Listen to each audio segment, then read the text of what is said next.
এই গরমে রোদে বসে এরকম আম ভর্তা হলে কেমন হয় বলেন তো?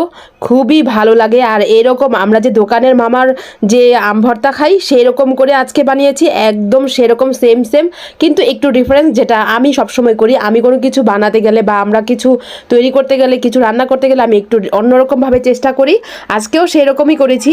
আর যাই হোক, আজকে এই আম ভর্তা বানানোর জন্য কিন্তু আমার মা আর আমার ভাই অনেক হেল্প করেছে। আমার মা আর ভাই এখানে আমগুলো ছিলে কেটে সব কিছু দিয়ে দিচ্ছে। আমার ভাই অবশ্য আম ভর্তাটি বানিয়েছে। ও আমাকে দেখাচ্ছিল কিভাবে দোকানে, যে আমরা দোকানে না, বাইরে যে রাস্তায় আমরা আম যে বিভিন্ন লোকেরা যে বিক্রি করে আম ভর্তা বানায় দাঁড়িয়ে, সেখানে আমরা যে খাই বিশেষ করে অনেক ভালো লাগে। অনেক সময় দেখা যায় একটা ছোট প্যাকেটে 20 টাকা বিক্রি করে, কেউ 30 টাকার, যে যেমন খায় আর কি, কিন্তু 20 টাকার নিচে হয়তো কেউ বিক্রি করে না, কিন্তু সেই ভর্তাগুলো কিন্তু অনেক ভালো লাগে। তো সেই রকম করেই আজকে আমরা সবাই মিলে খেলাম। আর এটা বানানোর জন্য আমি গাছের কিছু ধনেপাতা নিয়েছি। অবশ্য তারা ধনেপাতা দেয় কিনা আমার সঠিক মনে নাই, কিন্তু আমি গাছের এই টাটকা ধনেপাতাটা দিতে কিন্তু ভীষণ পছন্দ করি। আর অনেক একটা অন্যরকম ঘ্রাণ বের হয়, অনেক ভালো লাগে। তো বললো যে এভাবে চাকু দিয়ে প্রথমে কেটে কেটে তারপরে এই যে এখানে পিনার দিয়ে ভালো করে এখন কেটে নিচ্ছে। তো আজকের আমি কি বলবো, এখন যে ভিডিও এডিট করছি এত খেতে ইচ্ছে করছিল, মানে এখনই আমার জিভায় আবার পানি চলে এসেছে। আমি কিন্তু আম ভর্তা বানানোর সময় আর সহ্য করতে পারছিলাম না, একটু আম নিয়ে আমি বিট লবণ দিয়ে খাওয়া শুরু করে দিয়েছি। যেহেতু কাঁচা আম দেখলে আর লোভ সামলানো যায় না, লোভ সামলানোটা অনেকটাই মুশকিল হয়ে যায়। আর এই রোদে বসে এরকম ভর্তা খেতে কিন্তু ভীষণ ভালো লাগে। আপনাদের কাছে একটি অনুরোধ, এরকম আমি যে এত কষ্ট করে ভিডিও করি, তাহলে আপনারা একটি অবশ্যই সবাই চ্যানেলটিতে সাবস্ক্রাইব করে আসবেন, আমার পেজটিতে একটি ফলো দিয়ে আসবেন, অবশ্যই সবাই লাইক দিয়ে তারপর কমেন্ট করবেন।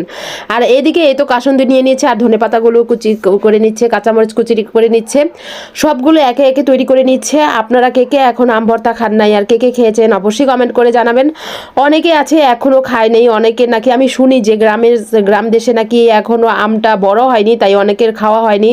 আর অনেকের, আমাদের আসলে ঢাকাতে আমগুলো তাড়াতাড়ি বড় হয়ে যায়, তাড়াতাড়ি পেকে যায়।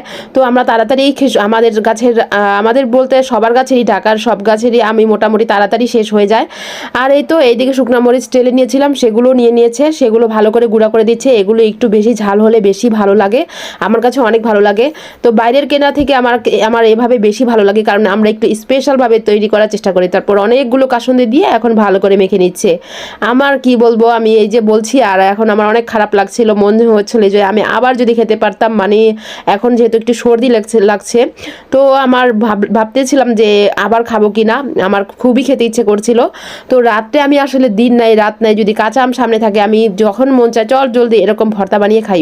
তো সবাই ভালো থাকবেন, সুস্থ থাকবেন। আর আজকের আমার আম ভর্তাটি কেমন হয়েছে অবশ্যই কমেন্ট করে জানাবেন। আর সবাইকে আম ভর্তার দাওয়াত রইল আমার বাসায়, সবাইকে আমন্ত্রিত এই আমের সিজনে। সবাই ভালো থাকবেন, সুস্থ থাকবেন, স্বপ্নের পথে পাশে থাকবেন। আর আমাকে সবসময় সাপোর্ট করবেন, আমার জন্য দোয়া করবেন, আমি যাতে আরও সুন্দর সুন্দর ভিডিও নিয়ে আসতে পারি। আজকে আর তেমন কিছু বললাম না, বলতেও ইচ্ছে করছে না যেহেতু ঠান্ডা সর্দি। আল্লাহ হাফেজ।